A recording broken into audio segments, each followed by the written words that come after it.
रसवा घोर घोर बलमा बोलिया बोलेला।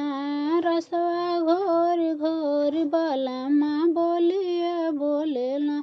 एहो सासू के बोलिया कैसन लागेला।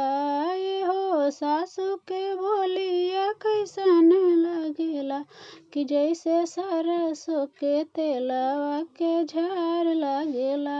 कि जैसे सरसों के तेलवा के झार लागेला। रसवा घोर घोर बलमा बोलिया बोलेला। रसवा घोर घोर बलमा बोलिया बोलेला। एहो जेठनी के बोलिया कैसन लागेला। एहो जेठनी के बोलिया कैसन लागेला। कि जैसे नीम करैला के तितैया लागेला। जैसे नीम करैला के कसैया लागेला। हो रसवा घोर घोर बलमा बोलिया बोलेला। रसवा घोर घोर बलमा बोलिया बोलेला। एहो ननदी के बोलिया कैसन लागेला। एहो ननदी के बोलिया कैसन लागेला।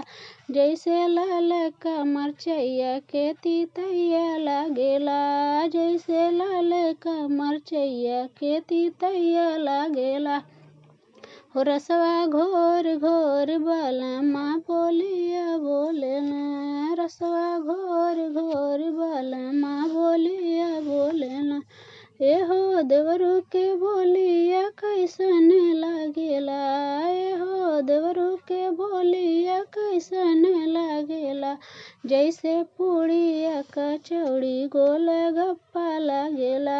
जैसे पूड़िया कचौड़ी गोल गप्पा लागेला।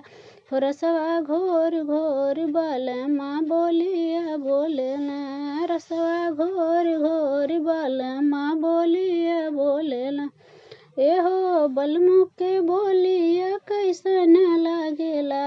एहो बलमु के बोलिया कैसन लागेला। कि जैसे बर्फी मिठाई रसगुल्ला लागेला। कि जैसे बर्फी मिठाई रसगुल्ला लागेला।